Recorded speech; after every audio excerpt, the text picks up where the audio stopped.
Aleluia. Vamos abrir nossas Bíblias, queridos, uma boa noite a todos. Mas vamos aproveitar bem o nosso tempo. Vamos abrir as nossas Bíblias no Evangelho de Marcos, capítulo 5, verso 1 ao 10. Marcos, capítulo 5, verso 1 ao 10. Eu quero ministrar com a igreja nessa noite sobre expulsar demônios. Uma das obras que Cristo veio fazer nessa terra é a da expulsão de demônios. Os demônios, eles dominam a terra.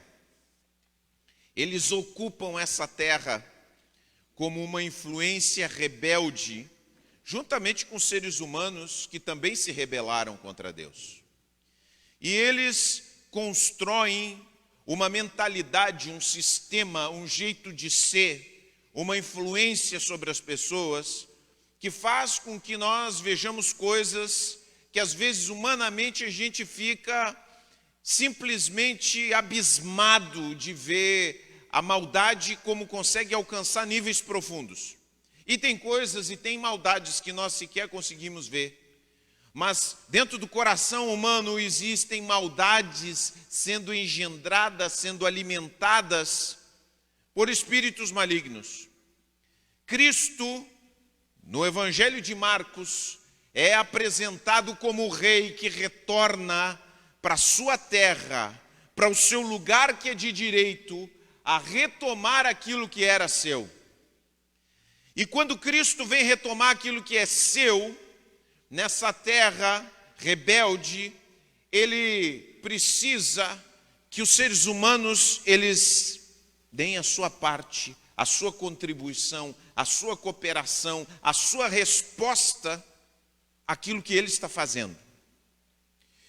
E nós, que saímos desse sistema rebelde, hoje somos submissos a Deus, precisamos entender que nós fazemos parte dessa obra, dessa vocação, desse empreendimento de expulsarmos demônios. Só que infelizmente a igreja, e nisso tem dois extremos, mas especialmente a igreja pentecostal, nós somos pentecostais, nós cremos no poder do Espírito Santo, nós cremos que é preciso unção, que precisamos ser cheios do Espírito Santo, nós cremos em todos os dons, nós cremos na contemporaneidade dos dons, nós cremos que Deus fala através de profecias, cremos todas essas coisas, experimentamos todas essas coisas. No entanto, como igreja pentecostal, nós temos uma grande responsabilidade de entendermos muito mal a expulsão de demônios. Entendemos muito mal a ação do inimigo a partir da palavra de Deus.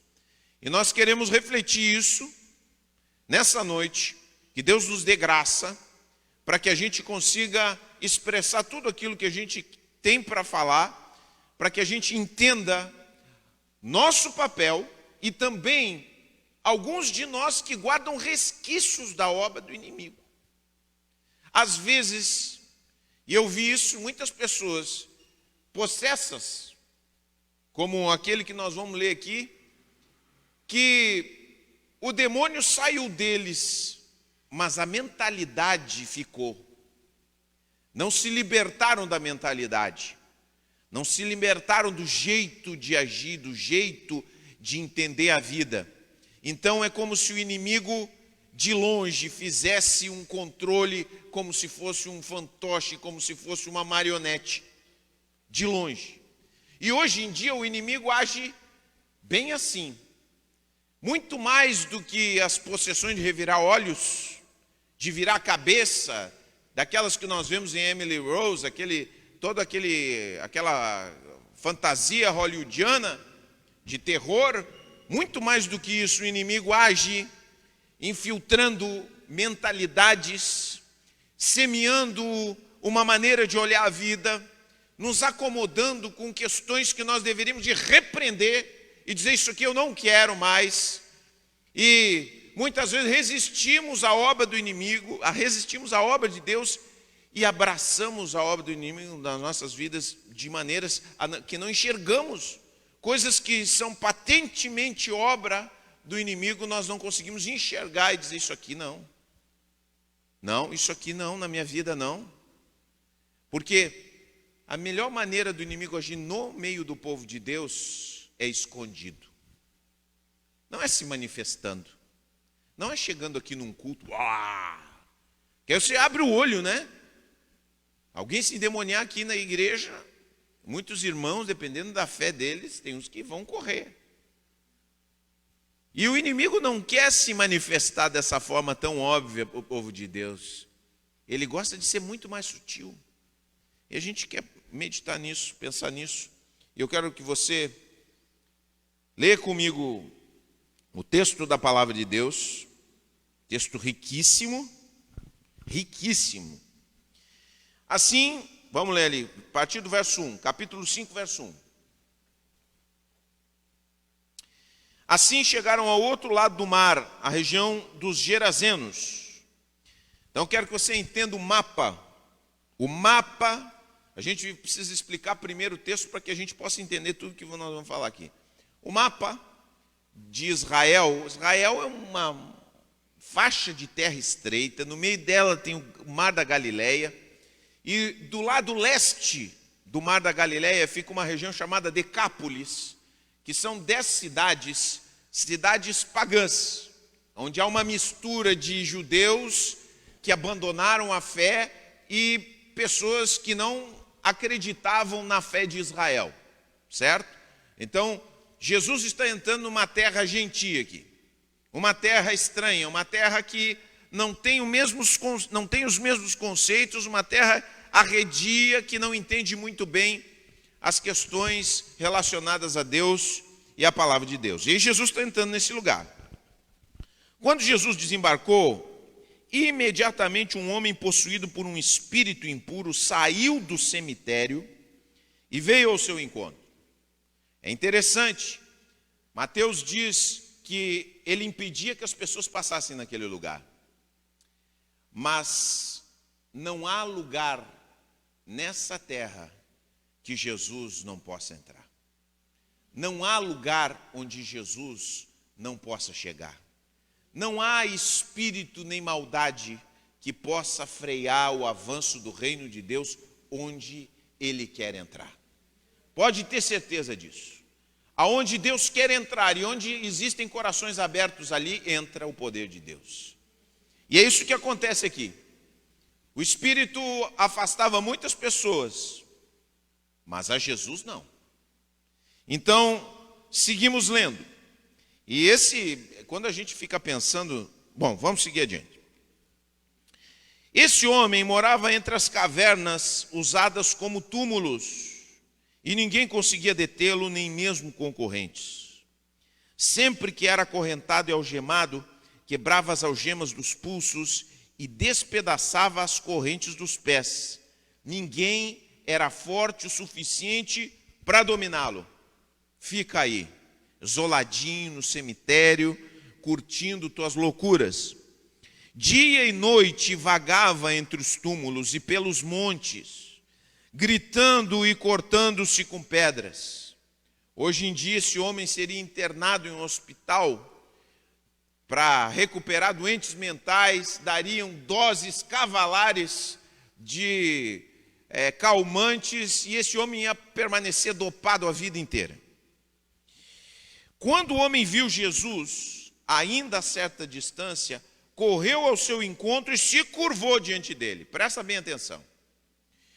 Quando o inimigo age na vida das pessoas, ele nunca toma as pessoas completamente.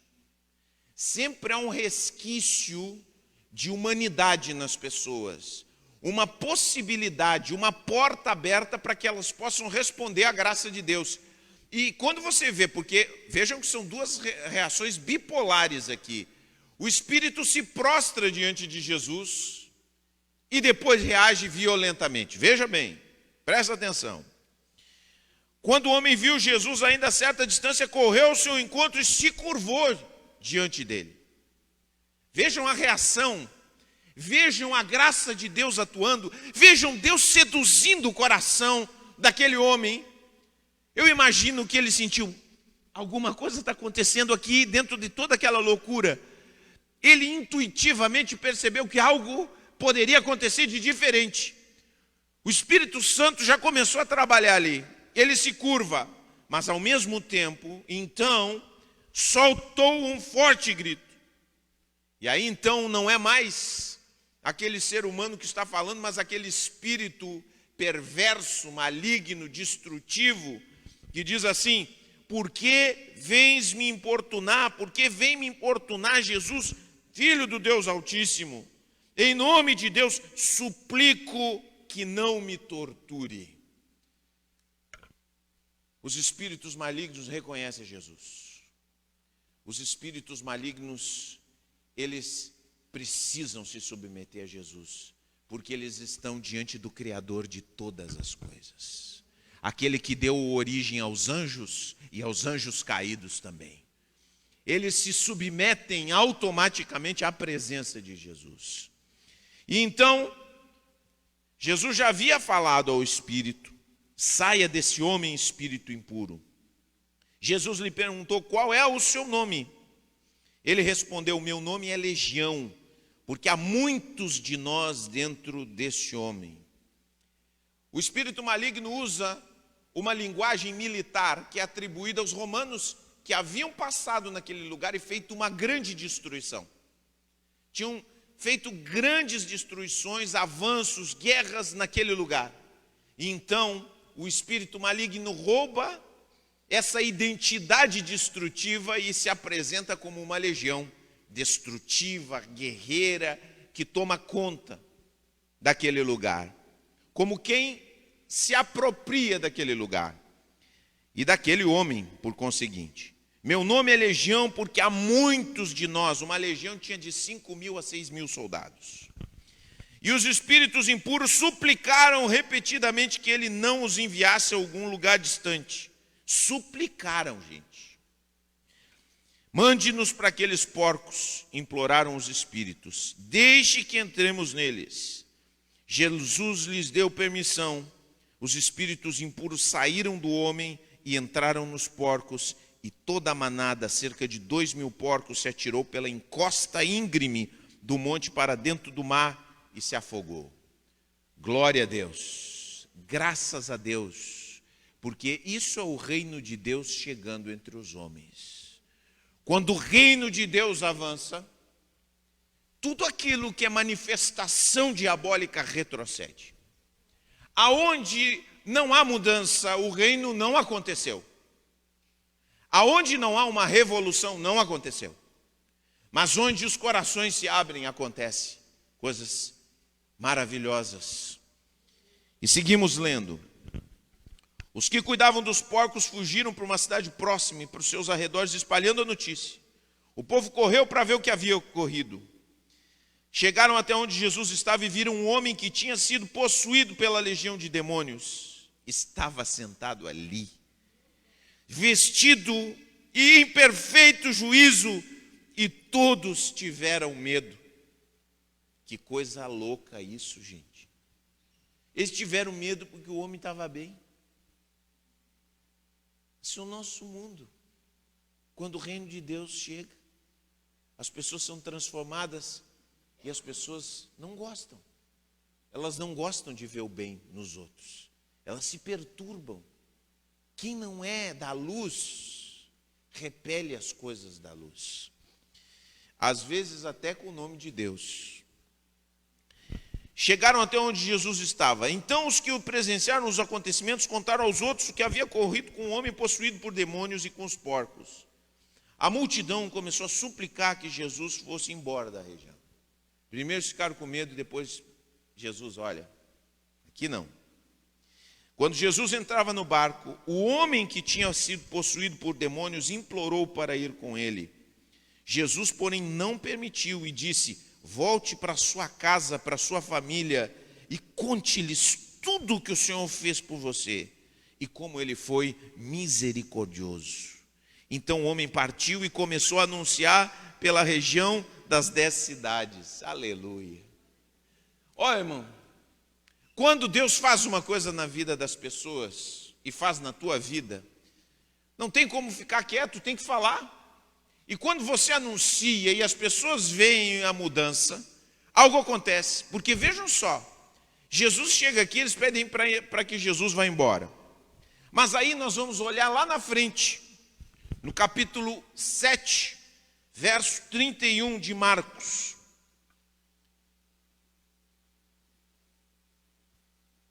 Jesus saiu de Tiro, subiu para Sidom antes de voltar ao mar da Galileia e à região das 10 cidades. Algumas pessoas lhe trouxeram um homem surdo e com dificuldade de fala, e lhe pediram que pusesse as mãos sobre ele e o curasse.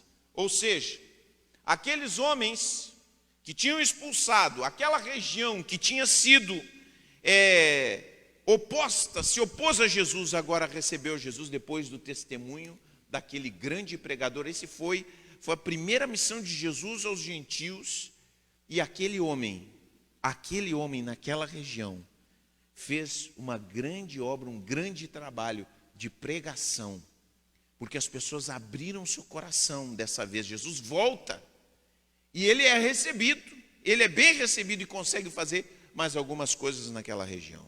Que maravilha, que bênção. Agora, voltamos à nossa questão do exorcismo. Eu falei que os pentecostais têm muita coisa que precisam desaprender a respeito do exorcismo. Nós temos visto o exorcismo como espetáculo em muitos lugares. Entrevista com o demônio. Como é que é o teu nome? Da onde tu vem? Como é que tu age na vida dessa pessoa? E aí fica lá na televisão as entrevistas com o demônio. Veja que Jesus, ele é muito objetivo quando ele está expulsando aquele demônio.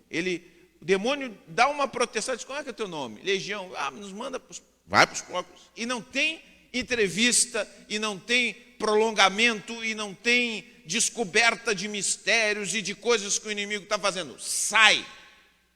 Porque exorcismo não é espetáculo. Exorcismo não é espetáculo. Exorcismo é uma obra que Jesus faz nesse mundo, que nós temos que celebrar a mudança das pessoas e não dar palco para o diabo. O nosso objetivo na igreja é dar glória a Jesus. O Espírito Santo veio para trazer glória a Jesus e não para exaltar aquele que veio roubar, matar e destruir. Então, quero te dizer uma coisa: você crente que está aqui, não se iluda com essas demonstrações de poder. Essas coisas são construídas justamente para iludir você. Essas coisas são construídas para dar uma aparência de poder para aqueles que executam essas coisas. Essas coisas são armadas de uma forma diabólica para enganar as pessoas. Então, cuidado com isso. Segunda coisa, tem muitas pessoas que são obcecadas com o inimigo. Obcecadas de uma outra forma. Elas veem o diabo em tudo. Olha, desde que eu me converti, na época que eu era guri, adolescente, diziam que o diabo estava no fofão. Pobre do fofão, do boneco do fofão. Ao boneco do fofão, Depois foi a Disney. Depois os bananas de pijamas. Pobre dos bananas de pijamas, meu Deus. Coisa mais ingênua do que aquele programa. Graças a Deus eu nunca maltratei meus filhos com essas obsessões. Eu sempre disse: isso é bobagem. E aí agora, o pessoal veio, os crentes têm essa coisa, tem que crescer, isso é uma infantilidade. Aí tem o Avatar é do demônio também. O Avatar que estão fazendo é do demônio. O crente não pode ver uma coisa diferente que ele já entrega para o diabo. É do diabo. Entendeu? Essa obsessão infantilizada, nós precisamos largar da nossa vida, porque enquanto a gente se ocupa e acha que o diabo está no fofão, nos bananas de pijamas, ele está fazendo a festa na nossa frente e nós não estamos dando bola. E nós achamos: não é aqui, ele nos distrai com essas infantilidades. Tem pessoas que ficam obcecadas, verdadeiramente obcecadas, e enxergam em tudo isso. Agora, Deus nos chamou para um trabalho, para um avanço do reino de Deus, para vermos as obras do inimigo sendo destruídas. Agora, como que nós vemos isso? Nem sempre, gente, presta bem atenção, e eu digo que nesses tempos, mais do que nunca, o inimigo tem agido de uma forma muito mais sutil. E nem sempre o inimigo se apresenta daquela forma hollywoodiana, se atirando no chão, ou como esse próprio endemoniado aqui se manifesta. Vejam que Jesus repreende o demônio na vida de Pedro. E Pedro, porque Pedro queria convencer Jesus de não ir para a cruz. E então Jesus disse assim: arreda Satanás.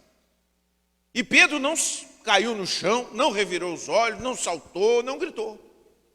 Ele só ficou ligado. Vigia, crente. Te liga. Olha o que está acontecendo na tua cabeça. E é isso que nós percebemos hoje em dia. Mas nós vemos na vida desse endemoniado como o diabo trabalha na vida das pessoas e como nós temos que combater essa obra, como nós temos que expulsar demônios hoje em dia. Primeira coisa que acontece, e você pode perceber que a obra do inimigo começa a agir nas pessoas, é isolando elas dos outros. Essa é a primeira manifestação do diabo na vida das pessoas, isolando as pessoas umas das outras. Quer ver como é que um crente começa a ter sua vida destruída? Ele começa a se afastar dos outros crentes. Ele começa a ter uma vida que chega no último momento do culto, chega, depois que todo mundo já sentou, ele senta, termina o culto, ele vaza. Ele não sabe o que está acontecendo. Ele não sabe quando um irmão faltou na igreja. Eu pergunto para você, você sabe quando um irmão da igreja faltou? Você sabe que irmão não está vindo na igreja? Você sabe os irmãos que estão se afastando? Você procura esses irmãos? Se você não faz isso, certamente você está vivendo um cristianismo isolado. E todo cristianismo isolado, todo cristianismo alienado, tem uma pontinha de obra do inimigo aí. Tem algo que o inimigo está querendo fazer e começar a fazer. Porque é quando ele isola a gente dos outros. Quando ele nos afasta das pessoas, é que ele produz a loucura. Você pode olhar, as pessoas estão enlouquecendo. Muitas pessoas com essa pandemia estão tendo doenças mentais por causa do isolamento. Só que é possível se recolher em casa e manter relacionamentos. Agora eu pergunto para você, você tem zelado por isso na sua vida? Você tem zelado pela vida do teu irmão? Você tem zelado pelas pessoas que estão na sua volta? Você tem zelado pelos seus amigos no seu trabalho? Muitas vezes um amigo se afasta, se isola das pessoas. Cuidado. Muitas vezes o vizinho desaparece, não fala mais com ninguém. Cuidado. Essa é a obra do inimigo na vida das pessoas. Ele pode não possuir diretamente, mas ele enche a mente das pessoas e faz com que elas, por vários motivos, se isolem. Elas se magoam, se isolam. E quando se isolam, elas começam a criar fantasmas na sua cabeça. Primeira coisa que elas pensam: ninguém gosta de mim.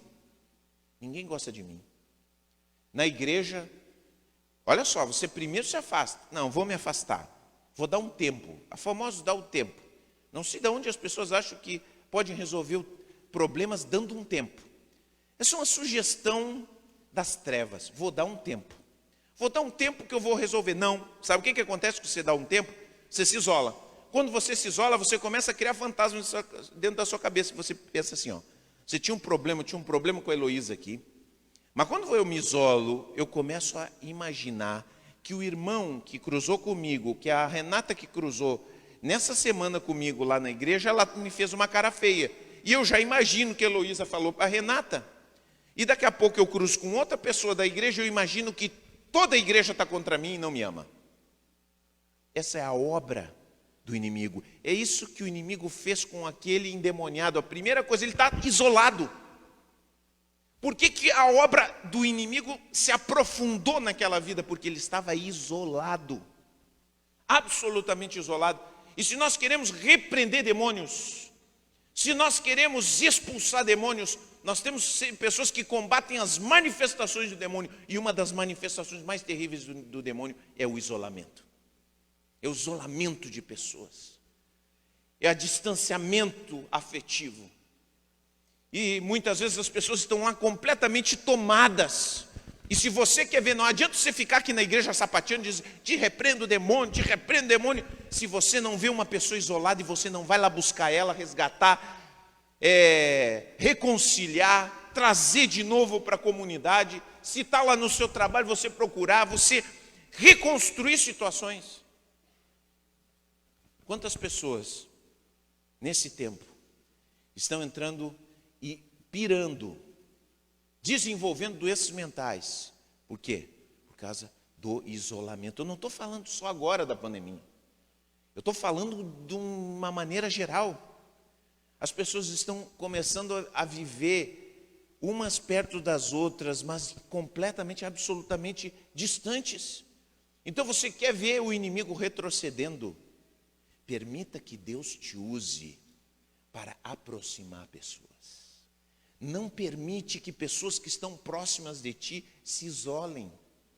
Não permite que essas pessoas agonizem com os seus fantasmas nas suas casas, imaginando que ninguém se importa com elas. Aproxima essas pessoas. E você, meu irmão que está aqui, você é responsável por não permitir que esses pensamentos fiquem sendo fabricados dentro da tua mente. Talvez você está sentado aqui e o inimigo já semeou em alguma semente de isolamento.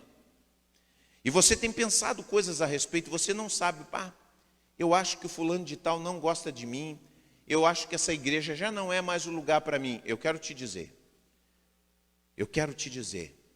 procura essa pessoa. Porque quando você procura essa pessoa, quando você fala com essa pessoa, você desfaz uma atadura do inimigo.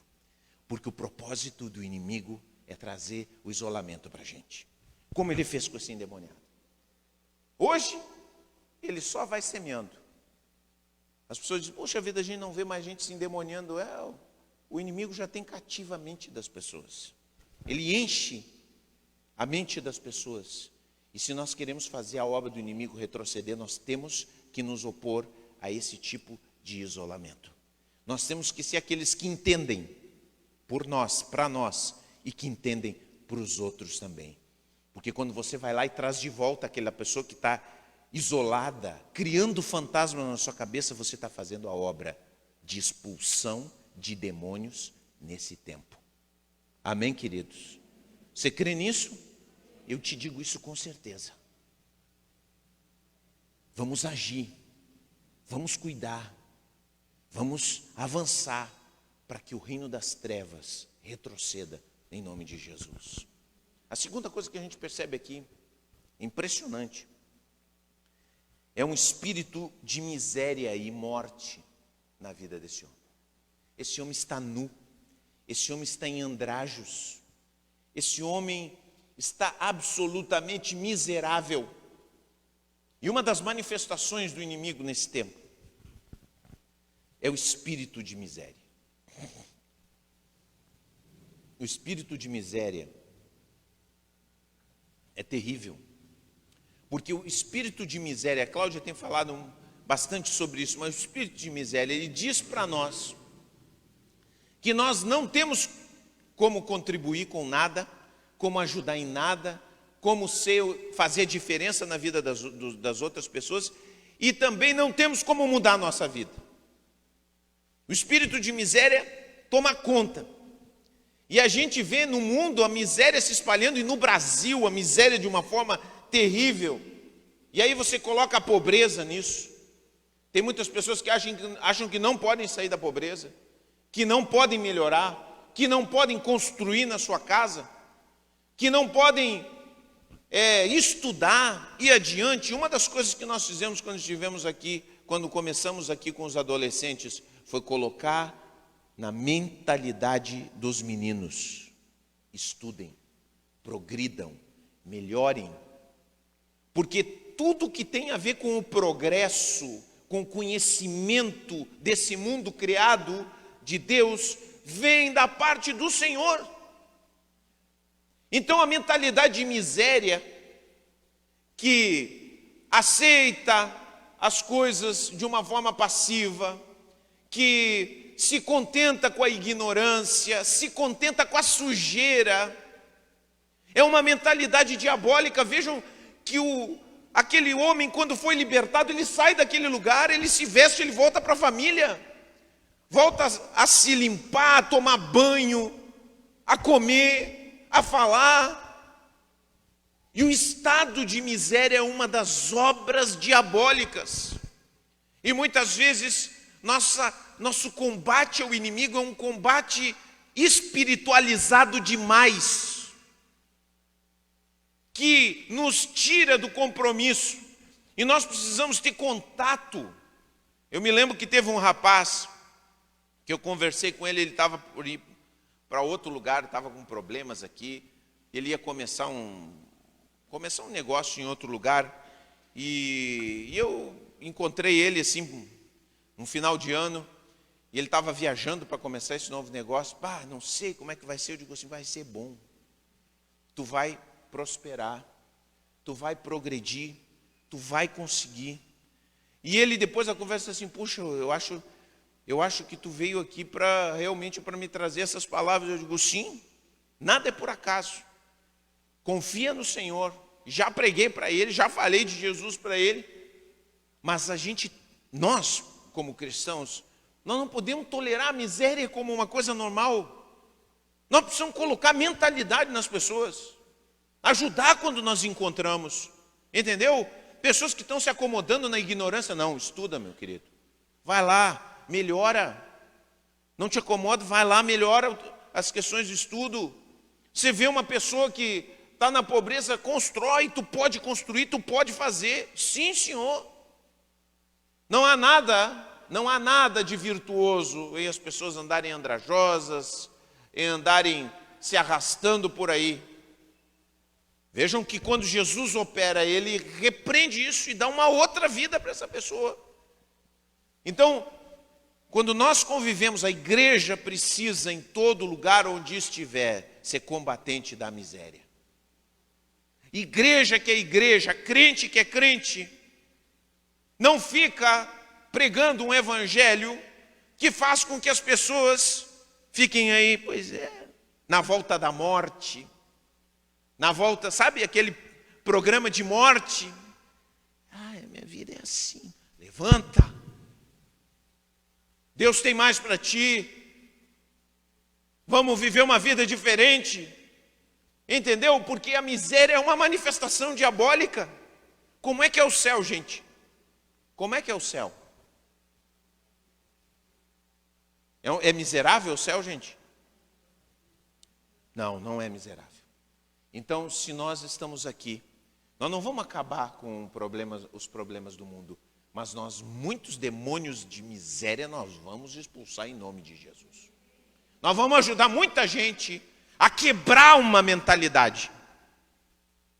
Porque a nossa mentalidade é diferente e Deus nos deu uma nova mentalidade para ajudar as pessoas a terem uma nova mentalidade.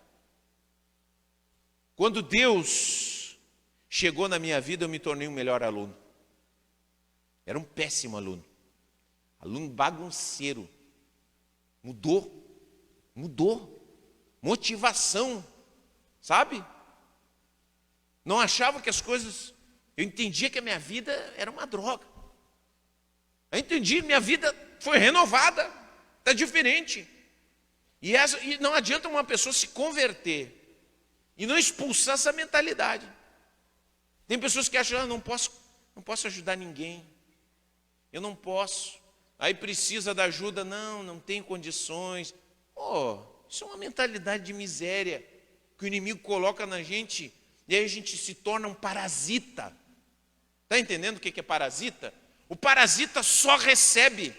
Então você dentro da sua casa é um parasita, só recebe. Todos nós aqui temos condição de dar alguma coisa. E nós temos que aprender a alegria de dar dentro de casa. Nós temos que aprender a alegria de contribuir para que as coisas sejam diferentes. Às vezes ficar nas costas só de um. É diabólico. É diabólico. Olha como é que é uma pessoa que só recebeu. Você vê esses crimes violentos? Olha esses crimes violentos em casas de ricos, em famílias ricas. O que acontecia? Os filhos só recebiam, eram parasitas. E essa paralisia, esse parasitismo vai entrando para dentro da cabeça, vai infestando com a miséria, e logo em seguida o diabo usa essa mentalidade miserável para fazer as coisas mais loucas. E a gente é do diabo, claro, mas lá no começo, aquela mentalidade infestando a alma. Nós temos que ter uma mentalidade diferente. Hoje a Cláudia me compartilhava, um pastor lá de São Paulo, bem conhecido. Ele, um proprietário de um engenho de cana-de-açúcar, né? Engenho de cana-de-açúcar, disse assim: eu quero espiritualizar o ambiente de trabalho. Quero, levar o evangelho lá para o engenho. Aí o pastor disse para ele: você tem cuidado das condições de trabalho dos seus trabalhadores? Você tem zelado pelo bem deles? Você tem cuidado da saúde deles lá no ambiente de trabalho? E aí o dono do engenho desistiu da espiritualização. Porque a espiritualização que ele queria era essa espiritualização que fica lá no céu, mas não influencia nas dimensões práticas da vida. Nossa espiritualidade tem que destruir a miséria, em todas as suas dimensões. Nós não podemos nos contentar. Eu não consigo ver crente que abraça a ignorância. Não, crente não pode abraçar a ignorância. Crente que fica se contentando em ver seus filhos passando necessidade. Não. Deus nos chamou para uma coisa nova, uma restauração. É o diabo que faz isso. É o diabo que mantém as pessoas em situações degradantes. Nossa espiritualidade tem que levar a algo diferente. Você que é patrão, quem é patrão? Escuta. Você que é patrão, você não tem uma vida miserável, mas não queira uma vida miserável para o seu empregado. Tem muitas pessoas que querem ser patrões, mas não tratam seus empregados como gostariam de ser tratados, como queriam ser tratados. Essa é a mentalidade do reino. Eu quero para mim, mas eu quero para o outro também.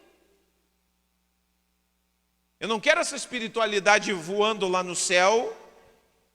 Venha o teu reino, seja feita a tua vontade, assim na terra como no céu. Não é assim? Não é isso que diz? Não é essa a oração?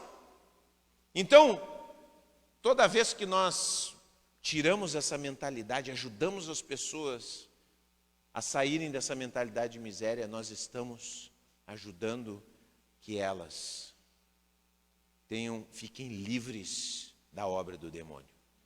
Não adianta fazer exorcismo na igreja. O diabo fica bem faceiro da vida. Ele sai, mas fica, com a cordinha ali, mantendo as pessoas presas, miseráveis, isoladas, do mesmo jeito que sempre foram. Está entendendo como é que é? Quando você combate a miséria, você combate ao diabo. É assim. Nós temos que entender que a nossa fé, ela tem dimensões muito práticas, muito práticas. Uma outra coisa que nós vemos aqui é que esse homem, ele se cortava com pedras. Se cortava com pedras. Tem muitas pessoas que passam naquele ciclo, você já viu isso. Tem pessoas que vivem aquele ciclo, parece que andam num círculo vicioso. Elas estão sempre na mesma situação. Elas conseguem superar uma dificuldade e daqui a pouco elas entram de novo na mesma dificuldade. Aí elas caminham um pouco, superam aquela dificuldade e entram de novo na mesma dificuldade. Pessoas que estão sempre com os mesmos problemas em casa, sempre com os mesmos problemas no trabalho, aquilo vai se repetindo, se repetindo, se repetindo. São pessoas que se auto-sabotam, que se autodestroem. E o fenômeno é esse, vai se repetindo as coisas na vida delas. Por que vai se repetindo? Porque elas mesmas se cortam, elas mesmas se destroem. E nós precisamos, em nome de Jesus, ajudar as pessoas a saírem desses ciclos de autossabotagem. Nós precisamos mostrar para as pessoas, e nós precisamos entender na nossa própria vida, como nós colocamos pedras de tropeço para nós mesmos. Como nós buscamos situações. Outro dia eu conversava, eu gosto muito de estudar o Enneagrama, né? E o Enneagrama tem 9 perfis, é conhecimento. E conhecimento bom eu quero. E o meu perfil de personalidade, desde que eu sou criança, eu sempre busco uma guerra para sobreviver. Então sempre sempre busquei coisas difíceis na minha vida. Se a minha vida estava fácil para mim, eu procurava alguma coisa difícil, porque eu não me contentava com as coisas estarem tranquilas. Entendeu como é que é? Então tem gente que é assim. Eu precisei mudar a minha mentalidade. Precisei ver que algumas guerras eu não preciso comprar. Que algumas situações eu não preciso. Sabe aquela coisa? Tantas vezes aconteceu dentro de casa, que estava tudo bem, tudo tranquilo. Eu ia lá e cutucava a minha esposa. Começava a falar coisas. Alguma coisa, tá bom. Provocar. Sabe essas pessoas que provocam? Aí dava aquele problema e tal. Aquela coisa. Isso acontece com muitas pessoas e a gente precisa se dar conta, nós precisamos nos dar conta, como nós nos auto-sabotamos e buscamos complicações. Olha, meu irmão, se tem situações que estão se repetindo na tua vida, você precisa olhar profundamente para si mesmo, porque você está se auto-sabotando. Você está procurando a companhia de gente tóxica, inconscientemente você busca essas pessoas. Porque você acha que sua vida tem que ser assim. Você acha que tem que ter problema mesmo. Você acha que tem que viver em algumas situações aí se cortando. Você está se cortando. Tem gente que está se cortando e que precisa se dar conta. Precisa perceber como faz mal para si mesmo. E aí o inimigo vai lá, né? Lembra aquela... Eu botei aqui esse meme, porque... né? Aquele meme... Mais um pio e tu vai ver. Aí vai o diabo, chega assim, despiu. Lembra aquele meme? Aí a menina diz, piu, acabou. Você busca o mal para si mesmo. Então discina. Preste atenção nas situações que você tem buscado, senão, diabo, acabou. Acabou, não vou mais me cortar. Não vou mais me autodestruir. Vai ser diferente. Eu vou buscar a paz. Eu vou buscar uma outra vida. Vou buscar um outro jeito de viver em nome de Jesus. E, consequentemente, isso vai mudando. Você consegue viver em família. Meu Deus, esse homem volta para a família.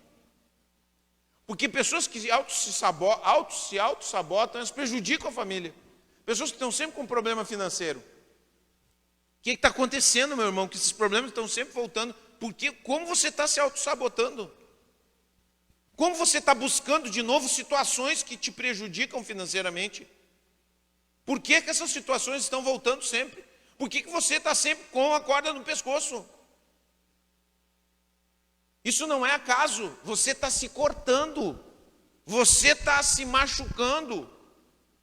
E a sua família acaba sofrendo junto com você. Porque lá dentro você está com algum pensamento que não vem da parte de Deus. Não, minha vida não pode ser tranquila. Não, não adianta, eu vou ter sempre problema financeiro. Lá dentro está rodando isso. E aí então, se eu tiver alguma coisa, vão me criticar. O que vão falar de mim se eu comprar um carro? O que vão falar de mim se eu fizer isso ou aquilo? Isso vai rodando na cabeça e você vai se auto-sabotando. Esse homem estava ali completamente dominado pelo diabo, se cortando com pedras, distante da família. Quando Jesus chega e liberta ele, ele para de se cortar. Para de se cortar, meu irmão. Para de se cortar. Para de se machucar com pessoas que você sabe que não dá. Para de se meter em relacionamentos que não dá. E para de destruir relacionamentos que são excelentes. Tem pessoas que a coisa está bem, quebra com tudo. Ei, te liga. Isso é uma obra diabólica. E não adianta ir para a reunião de libertação. Aí eu preciso procurar uma reunião de libertação para mim. Eu tenho que fazer 7 sextas-feiras. Que alguma coisa está amarrando. É aqui, ó. É aqui que precisa mudar. É aqui que o inimigo semeou e precisa mudar a cabeça. Está entendendo? Porque Cristo já nos libertou. Cristo já nos libertou. É que o inimigo de longe vai jogando essas sementes na nossa cabeça e nós ficamos numa vida miserável, que não é o propósito de Deus para nós. Gente, quando a gente olha esse texto, a gente percebe uma coisa extraordinária. A gente percebe que Jesus foi naquele lugar, foi naquele homem, e ele mergulhou na miséria daquele homem. Ele mesmo, tudo aquilo que aquele homem passou, o próprio Cristo passou na cruz. Pode olhar tudo aquilo. Vejam só que aquilo que aquele homem passa, e esse é o projeto de Jesus, a ação de resgate de Jesus. Cristo toma a nossa miséria, porque Cristo também foi abandonado na cruz, foi maltratado na cruz, foi ferido na cruz, foi despojado na cruz, e ele toma essa miséria do mundo. É isso que Cristo veio fazer, ele toma essa miséria em si. E nos brinda com a possibilidade da ressurreição. E nos chama para tomarmos aquilo que ele conquistou.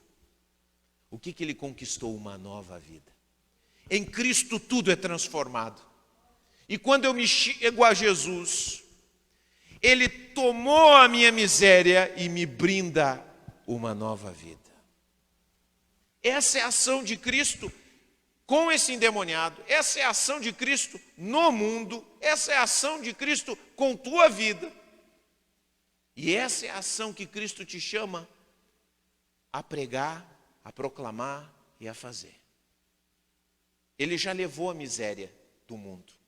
Agora você, em nome de Jesus, vai dizer: sai miséria, sai autossabotagem, sai isolamento, sai problema de família. Vamos restaurar tudo isso, porque a miséria que precisava ser levada já foi levada. Aquilo que merecíamos, Cristo levou. Agora não merecemos. Agora Cristo conquistou para nós uma nova vida. Ele nos deu. Ele disse: não, mas eu tenho essa miséria. Não, deixa. Eu levei a miséria. Eu mergulhei na miséria. Eu fiquei solitário. Eu fui abandonado. Eu fui ferido. Para que tu vivesse longe disso. Para que tu vivesse uma vida transformada. Para que tu ajudasse outras pessoas a viverem essa vida. Cristo nos chama a uma nova vida. Uma vida que expulsa as manifestações do diabo, na nossa e na vida daqueles que estão na nossa volta. Cristo te chamou a expulsar demônios. Seja aquele que, onde quer que vá, expulsa os demônios da miséria, do isolamento. Amém, queridos? Vamos ficar de pé em nome de Jesus.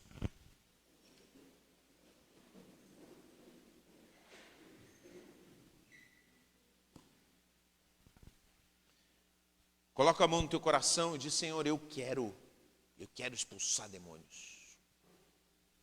O diabo veio roubar, matar e destruir. Não precisa ter medo, não. Cristo está contigo, meu irmão. Você sabe como é que ele faz quando chega um servo de Jesus, né? É ali. Ele sabe que não pode. Ele não pode mais nada. Já foi derrotado. Aquilo que as pessoas vivem é aquilo que elas dão lugar ao inimigo. Está entendendo? Elas dão lugar, porque o diabo já está derrotado. Ele não tem mais essa ascendência nesse mundo. Infelizmente, as pessoas dão um espaço, mas nós, como povo de Deus, vamos avançar, em nome de Jesus.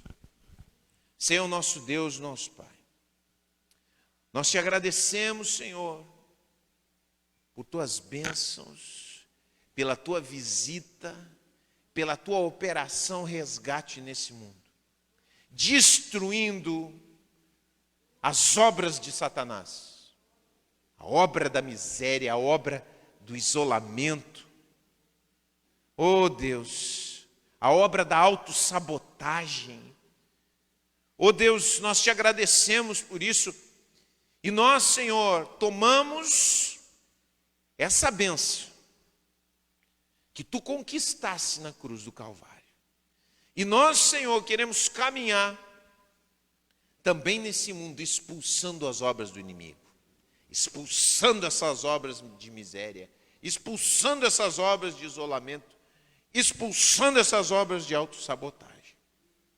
Em nome de Jesus, nos ajuda, nos usa, nos dá mentalidade, nos dá consciência, para a glória do teu santo e bendito nome. Nós vamos, nós iremos, nós estamos aqui, Senhor. Usa o teu povo, dá uma nova mentalidade. Em nome de Jesus. Amém e amém. Amém, queridos? Graças a Deus. Vamos dizer graças a Deus que nos dá vitória por intermédio do nosso Senhor e Salvador, Jesus Cristo. Aleluia, glória a Deus. Nunca tema o inimigo, hein? Aqui não é igreja para ninguém ficar aterrorizado com o inimigo. Aqui nós somos tementes a Deus. Nós amamos a Jesus. Ele é o cara. Podemos nos assentar em nome de Jesus.